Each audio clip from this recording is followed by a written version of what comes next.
Hello, and thank you for watching this video about how to do calculations with Newton's second law of motion. Newton's second law states that the net force of an object depends on its mass and acceleration. That's a fancy way of saying that the net forces acting on an object, the object's mass, and the object's acceleration all have a known relationship. If you only know two of those values, you can find the third by doing some calculations. A change in one will affect all the others. Newton's second law can be written in the formula net force equals mass times acceleration. This can be rewritten as F equals ma. When you have two variables written next to each other, like m and a, with no symbol in between, that means they should be multiplied. We do not need to put a multiplication symbol between the m and the a. This exact same formula can be written in a couple different ways, such as acceleration equals net force divided by mass. We can write this as A equals F divided by m. This is the same formula, but rearranged so that acceleration is alone. We can again rewrite it as mass equals net force divided by acceleration, or m equals F divided by a. Again, this is the same formula, but it is rewritten so that mass is alone. I also want to give you a couple notes about units. Acceleration is measured in meters per second squared, which is written as m over s squared. It can also be said as meters per second per second. Mass is measured in kilograms, which is written as kg. Force is measured in newtons for Isaac Newton, who discovered these laws. Newtons are written as N. Now, you may be wondering, where on earth did that come from? Because it does not appear to be related to the units for acceleration or for mass. Well, the Newton actually means kilogram times meters per second squared, which are the units for mass times acceleration. Remember, force equals mass times acceleration, so this makes perfect sense. But kilograms times meters per second squared is a rather complicated unit in itself, so they simplified that by calling it a Newton instead. Now on to some calculations using our formula. Let's say I had this ball that has a mass of 2 kilograms. It's sitting still, but I want to get it to move. I want to accelerate it by 6 meters per second squared. How much force is required to accelerate my 2 kilogram ball by 6 meters per second squared? In order to solve this problem, first we need to write the formula. So we know the formula for force is F equals ma, or force equals mass times acceleration. It's asking me what the force is, how much force. So I know that I'm solving for force right here. And it gives me mass and acceleration in the problem. It tells me that the ball is 2 kilograms, that's the mass, and I'm accelerating it by 6 meters per second squared. That is the acceleration. And again, I'm solving for force. So all I have to do is rewrite my formula, but plug in the values for mass and acceleration that they told me. So I'm going to rewrite it as F equals the mass, which is 2 kilograms, multiplied by the acceleration, which they told me was 6 meters per second squared. So I have 2 times 6. Now, we don't have to worry about the units just yet. We first multiply by the numbers, and then we'll end up with the units of kilograms times meters per second squared, which we know is the same thing as a Newton. So basically, I'm just doing 2 times 6. We know that 2 times 6 is 12. So the force is equal to 12, 2 times 6. And it would be with the, whoops, that does not look like a K, kilograms times meters per second squared, That's our units. But remember, we just learned that kilogram meters per second squared is the same thing as a Newton. So instead, we're going to write F equals 12 N, 12 newtons. So the force required to make my 2 kilogram ball accelerate by 6 meters per second squared is 12 newtons. We have solved our problem. The force required is 12 newtons. Don't forget the N, that is very important. That's our unit. We can't just write 12, because 12 by itself does not mean anything. Let's say I have a different ball. Now, I don't know its mass, but when I apply a force of 12 newtons to it, like my other ball, it only accelerates by 4 meters per second squared. A force of 12 newtons is required to accelerate this ball by 4 meters per second squared. What is the ball's mass?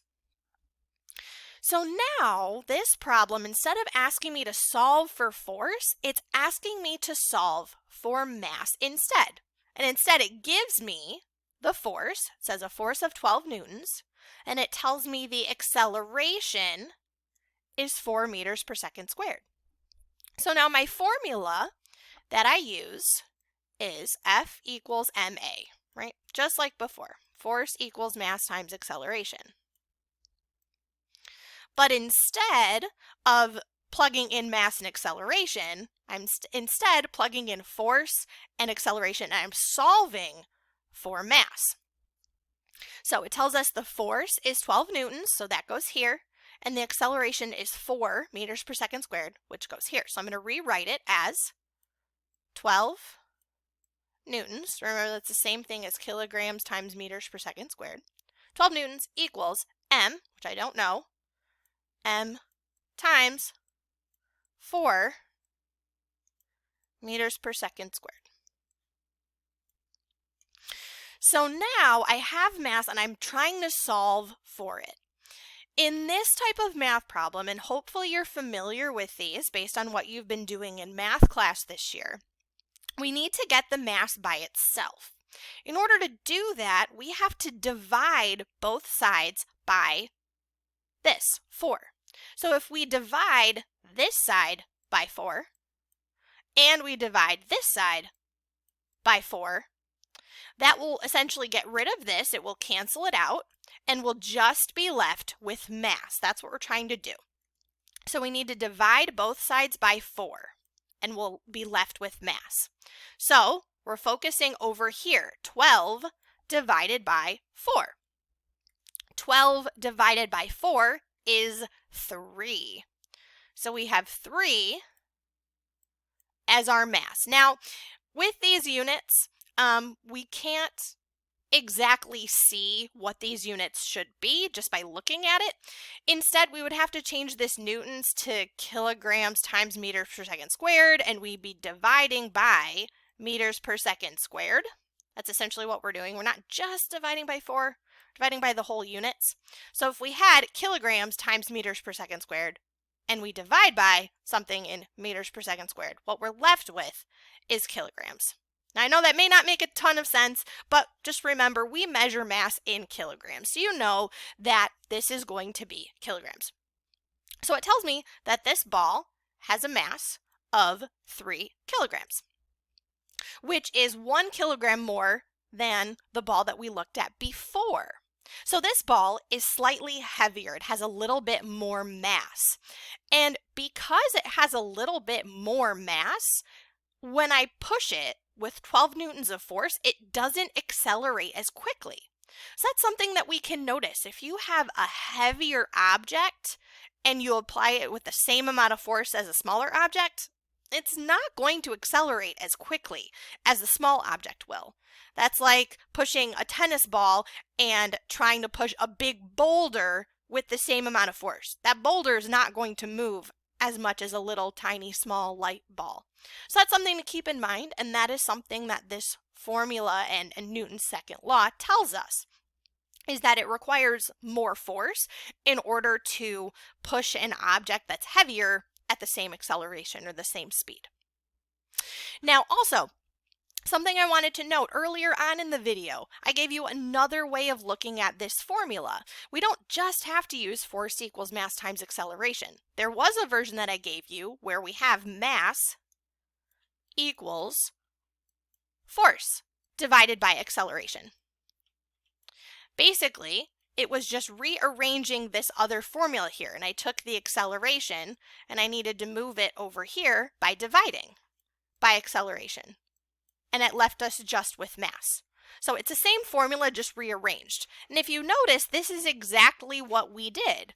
We took the force of 12 newtons and divided it by the acceleration of 4. So if you struggle a little bit with this type of math and this type of algebra, it may be useful to you to use all 3 of the different formula versions that I gave you, depending on what you're solving for, instead of starting with force equals mass times acceleration every time. It's kind of up to you. It is good to just practice all of this just using the main formula of force equals mass times acceleration, and then doing the math that you need to do to find what you're looking for. But there are the 3 different versions of this formula that you can use that will all get you the same answer. All right, so let's do another one. Let's keep going with this same ball, which we just determined was 3 kilograms. I want to know what the acceleration of this ball will be if I apply a force of 20 newtons on it. So I'm applying a bigger force. I want to know what its acceleration will be. A force of 20 newtons is applied to a 3 kilogram ball. What is the ball's acceleration? So let's go ahead and solve this problem. So again, we need to start with our formula, F equals ma. Force equals mass times acceleration. Now, if you wanted to, since we're solving for acceleration, it's asking us what the acceleration is. Again, there is another version of this formula where it's acceleration equals force over mass, or force divided by mass. Again, it's the same formula, and this is exactly what we're going to end up doing anyway, but you're starting off with a version of the formula that's immediately telling you what you need to divide in order to solve for acceleration. But we're going to go back over here and do it this way, since this is what we should be practicing. So we're solving for acceleration. This is what we're looking for. It gives us the force and the mass. It tells us the force that's applied is 20 newtons, and it tells us that the ball is 3 kilograms. That's the mass. We're going to plug in those numbers. So F is force. We're going to write the force that they gave us, which is 20 newtons. Again, newtons is the same thing as kilograms times mass, or meters per second squared. Okay, so we have 20 newtons, that's the force, equals mass, so that's 3 kilograms, times acceleration. Again, we don't know what that acceleration is, we're trying to solve for it. So in order to get the acceleration all by itself, right now on this side it's being multiplied by 3. So to get rid of that 3, I'm going to cancel it out, so A is just by itself, we're dividing by 3.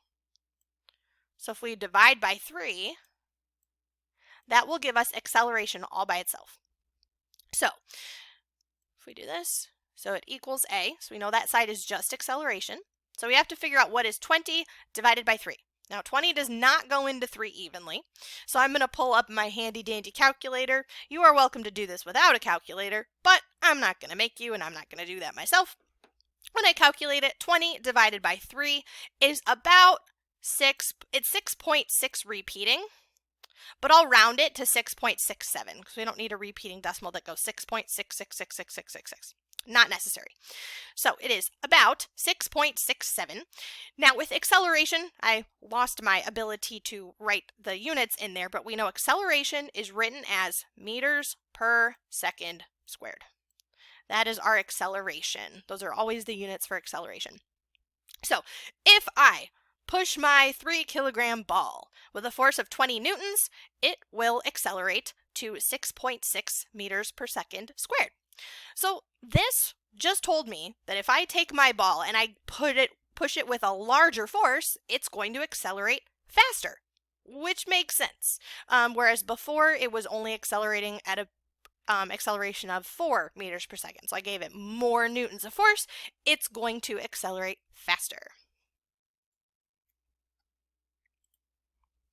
Let's try something a little trickier.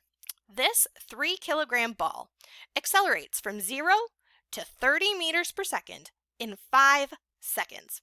What is the net force on the ball? Now, this question is different because it doesn't directly give us the acceleration. Instead, it tells us that the ball accelerated from 0 meters per second to 30 meters per second in 5 seconds. With that information, we need to figure out the acceleration. Acceleration is the rate at which velocity changes, how fast the velocity is changing. The formula for acceleration is acceleration equals change in velocity divided by change in time. So remember, velocity is the same thing as speed, but it is in a given direction. We're going to assume that this ball is traveling in the same direction, just in a straight line, just to keep it simple. So for this, we can think about it as the change in speed over the change in time. So let's figure out this acceleration here. So I'm just going to write A instead of writing out acceleration. So A equals, so it's the change in velocity comes first, or the change in speed. So in this case, it told us that it started at 0 meters per second and went up to 30 meters per second. So that change in speed, or change in velocity, was 30 meters per second. So you have 30 meters per second. That's the change in velocity, 0 to 30. Then we have to divide it by the change in time. It told us that this happened over a course of 5 seconds. So the change in time is 5 seconds. So then we need to divide 30 by 5. So acceleration is 30 divided by 5, which is 6. So it's 6, and then our units are meters per second, because we're dividing by the seconds, right? That's where meters per second, or meters per second squared comes from. Ta-da! So our acceleration for this ball is 6 meters per second, or 6 meters per second squared. So now I know my acceleration, and I do also know my mass. It told me up here it's 3 kilograms. Now I can calculate the net force, or the force. So we know that force equals mass times acceleration. Whoops. Mass times acceleration, ma. So my force equals my mass. It told us up here that it is 3 kilograms. So I'm going to put 3 kilograms. Then I'm going to multiply that by the acceleration that we just figured out, which is 6 meters per second squared. Okay. So all I need to do is multiply. My force is equal to 3 times 6, which is 18. 18.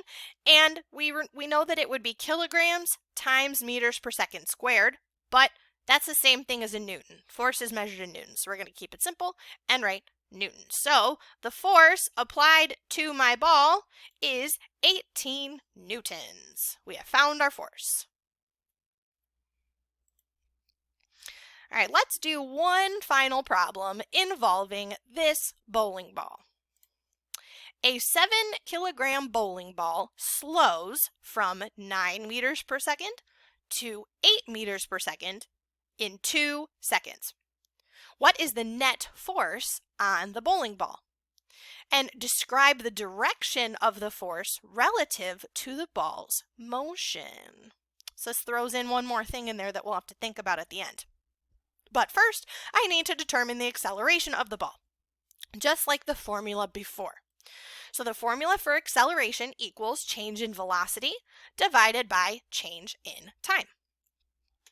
So my acceleration is equal to the change in velocity, or in this case, we're just thinking speed. We know bowling balls generally travel in a straight line unless you're a fancy bowling ball bowler who can do curves. We're just going to imagine it's in a straight line. So the change in velocity, so it told us that it started off at 9 meters per second, and then after a couple seconds, it slowed to 8 meters per second.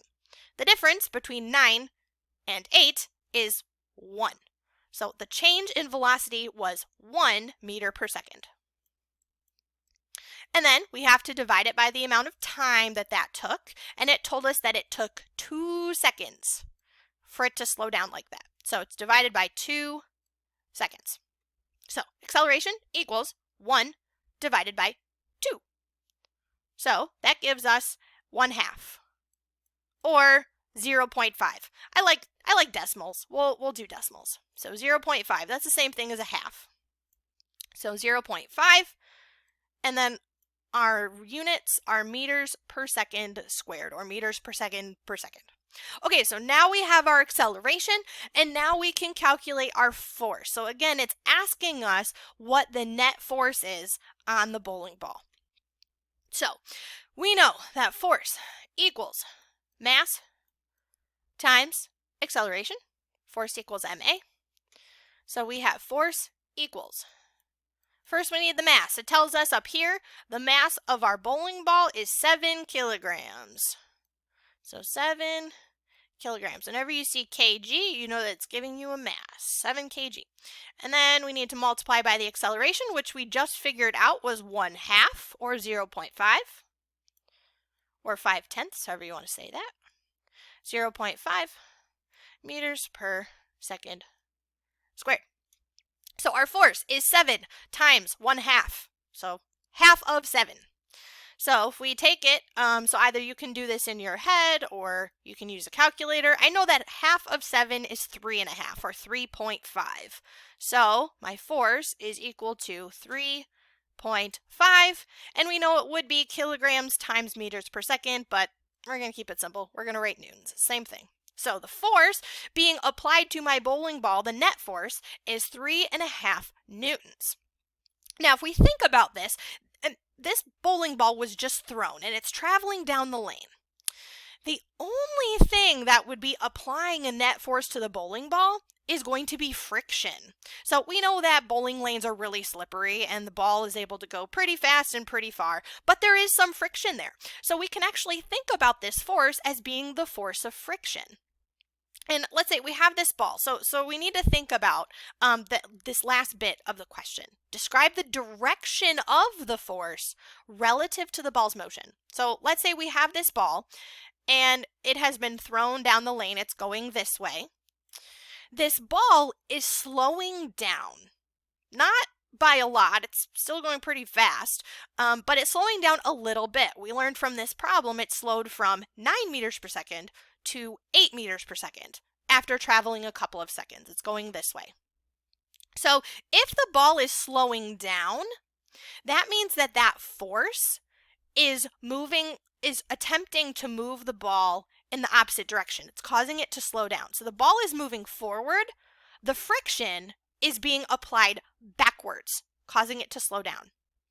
So the direction of this frictional force is opposite of whatever the ball's movement is. If the ball is moving forward, the friction is pushing it back. Friction always moves in the opposite direction. Well, friction doesn't move. Friction applies its force in the direction opposite to the ball's motion. So if something is moving forward, friction is pushing back. So that's one thing to note about friction. And so that's what we can say about the direction of this force, is that it's pushing opposite of the direction that the ball is moving.